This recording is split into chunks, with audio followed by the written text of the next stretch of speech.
Hi అండి, welcome back to our channel. నేను లలితా రామినేని. ఈరోజు రెసిపీ వచ్చేసి నేను కుక్కర్లో కిచిడి చేశాను. చాలా రుచిగా ఉంటుందండి. ఎప్పుడు చేసే కిచిడి కాకుండా నేను చేసిన విధంగా ఒకసారి మీరు కూడా ట్రై చేయండి. మా ఇంట్లో ఎప్పుడు ఈ కిచిడిని కూడా చేస్తూ ఉంటాను. అది మీతో షేర్ చేస్తున్నాను. ఈ వీడియోని ఫస్ట్ నుంచి లాస్ట్ వరకు చూడండి. ఈ కిచిడికి ఏమేమి ఇంగ్రీడియంట్స్ కావాలో ఒకసారి చూద్దాం రండి. మెయిన్ కిచిడికి రైస్ కావాలి. రైస్లోకి కందిపప్పు, అంటే క్వాంటిటీ ఎంత తీసుకోవాలనేది నేను చెప్తానండి. పెద్ద ఉల్లిపాయ ముక్కలు, టమోటా ముక్కలు, అల్లం చిన్నులపాయ పేస్ట్, 3 పచ్చిమిరపకాయలని ఈ విధంగా కట్ చేసుకున్నాను. కరివేపాకు తీసుకున్నాను. ఈ వేరుశనగ గుండ్లు తీసుకున్నాను. బంగాళదుంపలని ఈ విధంగా కట్ చేసుకొని నీళ్ళల్లో వేసి ఉంచానండి. ఒక బౌల్ రైస్ తీసుకున్నాను. హాఫ్ బౌల్ కందిపప్పు. ఈ రైస్ రోజు నార్మల్గా ఇంట్లో వాడుకునే రైస్నే తీసుకున్నాను.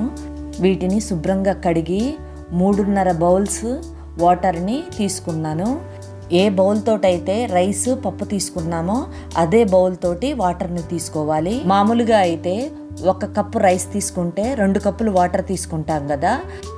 నేను ఈ కిచిడికి కూడా అదే విధంగా తీసుకున్నాను, కానీ పప్పు తీసుకున్నాను కాబట్టి హాఫ్ బౌల్ వాటర్ ఎక్స్ట్రా తీసుకున్నాను.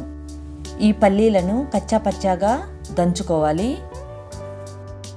ఇప్పుడు స్టవ్ వెలిగించుకొని కుక్కర్ పెట్టుకొని కుక్కర్ వేడైన తర్వాత 3 స్పూన్ల ఆయిల్ని తీసుకున్నాను. ఈ ఆయిల్ వేడైన తర్వాత 3 లవంగాలు, కొంచెం చెక్క, 1 టీ స్పూన్ జీలకర్ర, 1 టీ స్పూన్ ఆవాలని యాడ్ చేశాను. ఒక పెద్ద సైజు గల ఉల్లిపాయను తీసుకొని ఈ విధంగా ముక్కలు కట్ చేసి యాడ్ చేశాను. ఇవి ఒకసారి కలిపిన తర్వాత 3 పచ్చిమిరపకాయ ముక్కలని, కొంచెం కరివేపాకును కూడా యాడ్ చేస్తున్నాను. ఉల్లిపాయ ముక్కలు త్వరగా యాగాలి అని అంటే హాఫ్ స్పూన్ సాల్ట్ని యాడ్ చేశాను. అదేవిధంగా హాఫ్ స్పూన్ పసుపును కూడా యాడ్ చేసి ఒకసారి కలుపుకోవాలి. ఇవి కొంచెం ఫ్రై అయిన తర్వాత 1 స్పూను అల్లం చిన్నులపాయ పేస్ట్ను కూడా తీసుకున్నాను. ఈ అల్లం చిన్నులపాయ పేస్ట్ పచ్చివాసన పోయిన తరువాత కట్ చేసి పెట్టుకున్న 1 టమోటా ముక్కలని, 1 బంగాళదుంప ముక్కలను కూడా యాడ్ చేస్తున్నాను.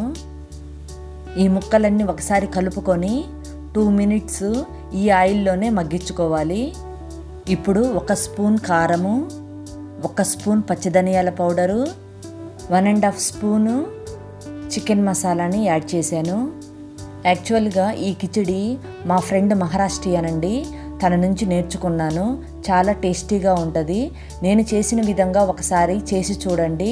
మరి మీకు ఎలా వచ్చింది, మీకు నచ్చిందా లేదా అనేది కూడా కామెంట్ సెక్షన్లో కామెంట్ చేయండి. ఇప్పుడు కచ్చా పచ్చాగా దంచుకున్న పల్లీలను కూడా యాడ్ చేశాను. ఇవి ఒకసారి కలుపుకొని ఉప్పు సరిపోయిందా లేదా అనేది ఒకసారి చెక్ చేసుకోండి.